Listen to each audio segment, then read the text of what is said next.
Что ты делаешь? Процесс реставрации. Подожди. Они сейчас подумают, что это у нас дома на фоне такого ковра. Советская обстановка. Короче, это наша беседка во дворе. Здесь просто висит ковер. Такая стилизация прошлого. Ванночку окунаем. А что ты реставрируешь? Да тут кое-что. Ну, во-первых, книги буду там грибком побитые. И, ну, чем, как, я не буду рассказывать. Да я Все не прошу способы, рассказывать секреты, темы, никто раскрывать не будет. да, не Окей, собираюсь а вот это вот рассказывать. что? Что-то я вижу старенькое. Конечно, это Середина книга. 19-го? Это начало 19-го. Начало Ну, первая 19-го. половина, да. Это обозрение российских владений за Кавказом. Ну, грибком побитая. И вот я каждую страничку за страничкой реставрирую. Вот посмотри, как оно получается. Ну, Всё главное, что ты при деле, в маске. Ну, посмотри, какие листы. Да, посмотри, понятно, всё. жалко. Просто очень жалко, когда такие Книги книги пропадают. Их пропадают. съедает грибок, бывает, и Да. все. Просто съедает грибок. Ромас посмотри. пытается дать им вторую жизнь. Ну, Ромас пытается, дает. Спасти. Так он реально спасает. У него есть спасенные экземпляры. А вот это вот что? Это шикарное И я журнал пойду. «Золотое руно». Золотое Тоже, руно? Да, почти съеденный был грибком. Вот. Боже, где же они это хранили? Наверное, где-то... Нет, их дом разрушенный был дом, их подкидывали Разбомбили, под да? ноги. Ну да, я так понимаю, что, наверное, мне не говорили, но, наверное, что да, и военные просто их под ноги подстилали, чтобы воды не было. Ну, короче, чтобы в воде не стоять. Под ноги такие Да. журналы? Ну, они ж не знали, я понимаю. Какой кошмар. Вот это все было съедено грибком, именно в буквальном смысле слова съедено. А сейчас, видишь, уже нормально, уже можно браться, можно читать, потому что в грибковые книги вообще руками нельзя брать. Ну, Ну да. А помнишь, Вот как этого мы потом выбросили, по-моему, Достоевского да, ну, там прижизненного? невозможно, да. Прижизненный Да, был Достоевский, которого невозможно было реанимировать. Невозможно. А Там как уже вот просто этот он Ильин? превратился в кирпич, хотя Константин Борисович мне сказал: Ромас, как ты мог это сделать? А я сказал: ну как, потому что я не мог вообще ничего с этим сделать. Там на спасти самом не деле мог, я да. видела, там было плачевно, там уже Но Константин Борисович сказал, надо было Да, эту пластиковую да, коробку да. сделать и положить просто в пластиковую коробку как экспонат. Вот как экспонат все свои я книги не смог бы. грибковые, которые вся, кстати, почти вся библиотека Ильина, известного Да, коллекционера, да. она вся была грибковая, практически вся. Я так понимаю, книги, Я которые к думаю, нему что попадали, да. уже были грибковые, он их реставрировал, реанимировал Ну, что и это, покрывал там какой-то такой да, ядом страшным каким-то. ядом, Ну, что чего сейчас нельзя, работники да. музея говорят, Ну, что болели там, слышал. болели, да. невозможно, короче, в руки брать эти книги. Но он их спас.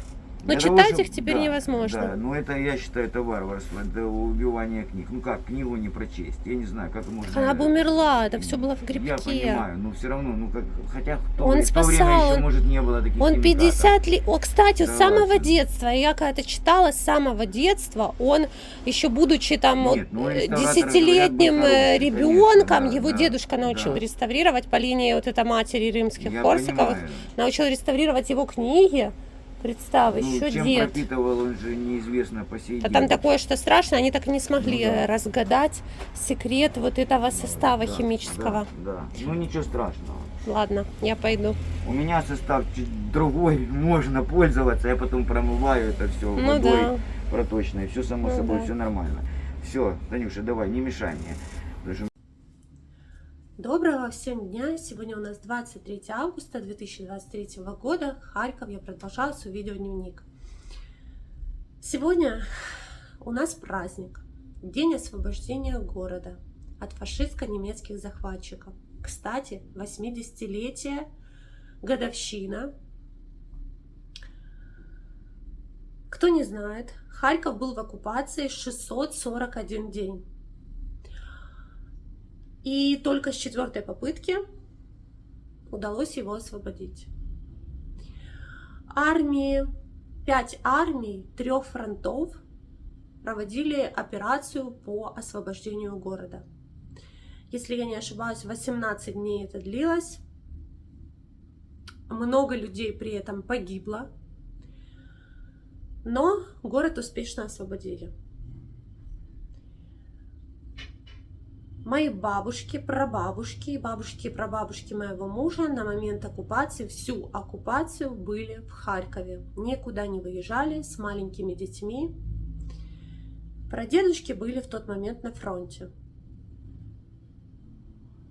Одни вернулись с фронта, другие не вернулись, прадедушки с фронта. За то, чтобы мы могли жить в мире. Ну вот сейчас прошло 80 лет, и одна из моих бабушек сейчас живая, слава богу. Она была ребенком на момент войны. Я рассказывала, кто смотрел мои видео, кто не смотрел. В общем, сейчас она переживает войну во второй раз.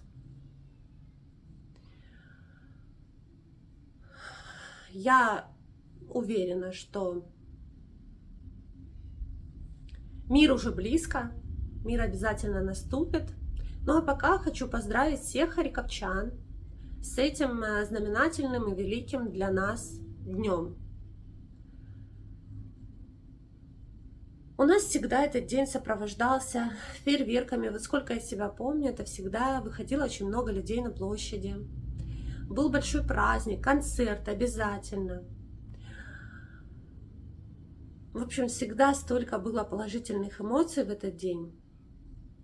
В прошлом году, 2022 и 2023, это, конечно, не до праздника, и, я так понимаю, праздника никакого не будет. Но, тем не менее, он будет у нас в сердце и у нас в душе, мы все помним. И для нас, харьковчан, очень многие меня с утра поздравили. Спасибо вам большое. Для нас, харьковчан, это, конечно же, огромный праздник.